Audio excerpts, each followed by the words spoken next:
The movie begins with a family sailing towards San Francisco. Arthur calls his son Richard and niece Emmeline after seeing them play at the dangerous part of the ship. Shortly after that, Em asks about her parents and if they are coming back. Arthur tells the girl that her parents are in heaven and that she will meet them someday. Sometime later, Richard and Em enter Paddy's room while he is busy cooking in the kitchen. Richard finds some lewds and Em joins him to drool over the photos. Paddy catches the children in the act and punishes them. The punishment gets interrupted after a fire breaks out in the ship. As the fire alarms sound, people begin to panic. Paddy takes the children and boards a lifeboat with them. Throughout the confusion, Richard and Em get separated from Arthur. Together with Paddy, they find themselves stranded with no food and water in the middle of the ocean. One morning, Em wakes up and sees an island in the distance. She tells Paddy and Richard about it, and they both get excited. Paddy quickly sails the boat towards the island and wastes no time exploring it when they arrive. The three castaways find food to eat and fresh water to drink. While Paddy and Richard play by the river, Em finds a barrel full of rum. She tells Paddy about it and he happily inspects the goods. Soon after that, Richard joins them and shows a human skull to Paddy, so they leave the place in a hurry. While keeping an eye out for boats, Em places several berries in her mouth. Paddy makes her spit the berries and tells her that they are poisonous. The three then take shelter near the shoreline and hope to be rescued one day. As time passes by, the three castaways remain on the island without signs of being rescued. Paddy teaches the children skills they need to survive on the island. One night, Paddy hears strange noises coming from the other side of the island. In the morning, Paddy tracks the area where the sound was coming from and finds a rock with meat placed on it. Realizing that something dangerous happened in the area, he quickly runs back to shore. Later that night, he makes the two children promise that they will never visit that side of the island. Paddy gets drunk one night after splurging on too much rum. He dances with the children by the fire pit and eventually falls asleep. When he wakes up the next day, he takes his rum barrel and goes for a morning swim. Nothing like a good morning exercise to shake off a hangover. When the children wake up, they look for Paddy and see him lying at the distant beach. They take the boat and go to him, but learn that he is already dead. Terrified of what happened to their father figure, Em tells Richard they should leave. The two children pack all their belongings on the boat and look for another island to settle in. Using the skills that Paddy taught them, the children survive by themselves. Time passes by and the two eventually grow up into young adults. After years of living on the island, Richard and Emmeline have built their own home. They spend most of their time collecting food and building things that make their island life more convenient. Physically, the two have grown, but they're both still innocent children at heart. That is evident in their confusion about the many changes happening inside and outside their bodies. One day, while Em is swimming, she notices blood in the water and screams for Richard. Before he arrives, Em discovers that the blood is coming from her body. She is on her first period and knows nothing about it. When Richard arrives and tries to help her, she tells him to leave. Good thing there were no sharks nearby. Richard asks her about the bleeding later, and she tells him that she knows nothing. Richard then asks if he can inspect her body for cuts that caused the bleeding, but she denies the request. Richard becomes angry at Em for keeping secrets from him and leaves her alone. Since she's attracted to him, Em can't keep her eyes off Richard. He notices this and wonders if she's sick. Richard also tells Em not to give whatever sickness she has to him. Too late, you already have it, and it's called Sweet Home Alabama. A few nights later, Richard and Em hear strange drumming sounds. The two try to figure out who's making this sound. Em then asks what they'll do if the one making the sounds comes to hurt them. Richard says he'll spear the man and kill him if that ever happens. One evening, Richard sees Emmeline bathing by the ocean. He gets mesmerized by her beauty and curves. Unable to resist the opportunity to get closer to his cousin, he joins her for a glowing swim. She happily welcomes him, and the two enjoy each other's company that evening. Awkward. The next day, Em goes to the other side of the island to look for the place where the drumming sounds were coming from. After a short trek, she finds a giant rock sculpture. She then sees blood coming out of it and gets terrified. Maybe it's having a period too. But maybe not. But it's possible, right? Moving on. The scared Em runs back to their house and tells Richard what happened. She believes that the sculpture is God and they should do something about it. Richard gets angry and warns her not to visit that place again. One night after that, Em has a nightmare about Richard drowning in the sea after eating the poisonous red berries. When she wakes up, she makes Richard promise to never leave her. After he makes the promise, the two kiss each other. Maybe they're very distant cousins, like fifth cousin once removed or something. Yeah, let's go with that. Richard then tries to score, but Em denies him. Unwilling to accept defeat, Richard tries touching Em while she sleeps. She wakes up and tells him to go away. Better luck next time, bro. Disappointed with how she treated him, Richard ignores Em for the next few days. One sunny day, Richard sees a ship sailing near their island.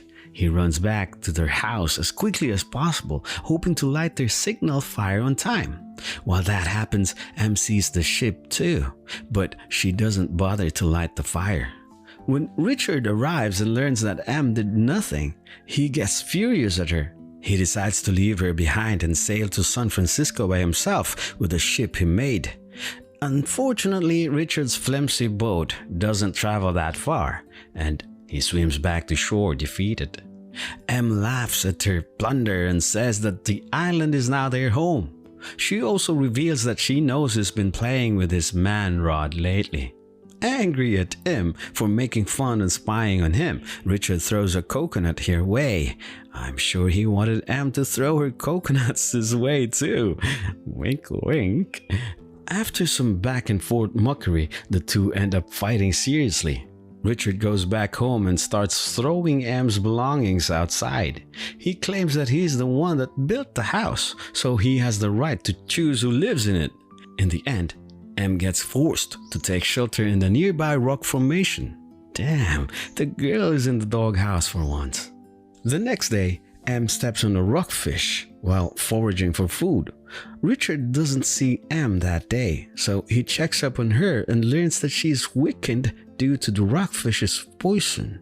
He then takes her to the rock sculpture as she requested.